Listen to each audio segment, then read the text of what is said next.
You've been watching the wreath-laying ceremony at Arlington National Cemetery. We want to bring back in now Doug Wead, a presidential historian. Doug, tell us your thoughts as you watch this ceremony.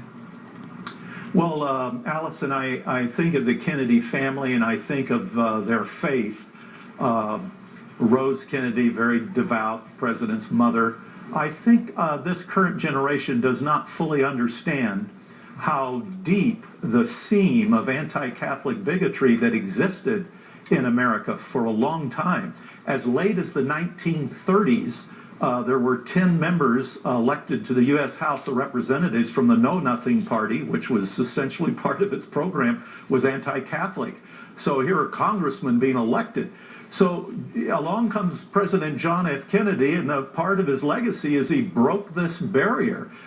Today, we have 6 members of the U.S. Supreme Court that are Catholic, and Catholics are very much accepted and very much a part of public life. So John Kennedy didn't just break the Catholic barrier, he crushed it. It's a great point. They were a family of faith. It's a great point. It was only 50 years ago, too. Wow. When you think about the decision made on behalf of Jackie and the rest of the Kennedy family to pick this site, and you've been there many times throughout, you're being a student of the man and the family and the presidency, and to know that his brother, who was assassinated 5 years later, is buried next to him, Robert Kennedy. The significance of this location to you and to others is what? Well, in the words of Secretary Stanton, he belongs to the ages. And in a sense, John Kennedy and Robert Kennedy belong to the nation.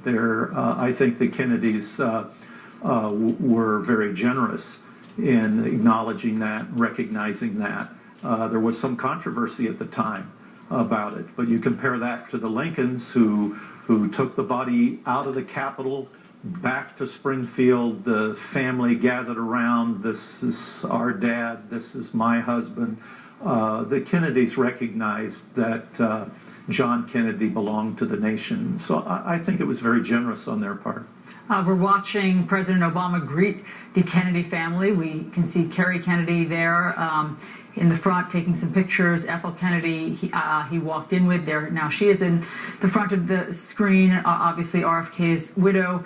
So what do you think, Doug, is the most lasting legacy of President Kennedy? Boy, I mentioned breaking the Catholic barrier. The Cuban Missile Crisis was very definitive. So much came from that. So many other decisions rippled through the world. It was a very critical moment in the Cold War, and from the development of weaponry, the impact on the economy.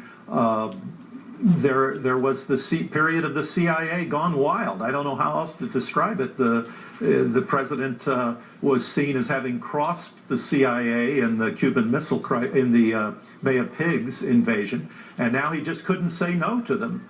And there were these assassinations of heads of state, and which is part of the controversy today with the Warren Commission and trying to understand all these loose ends.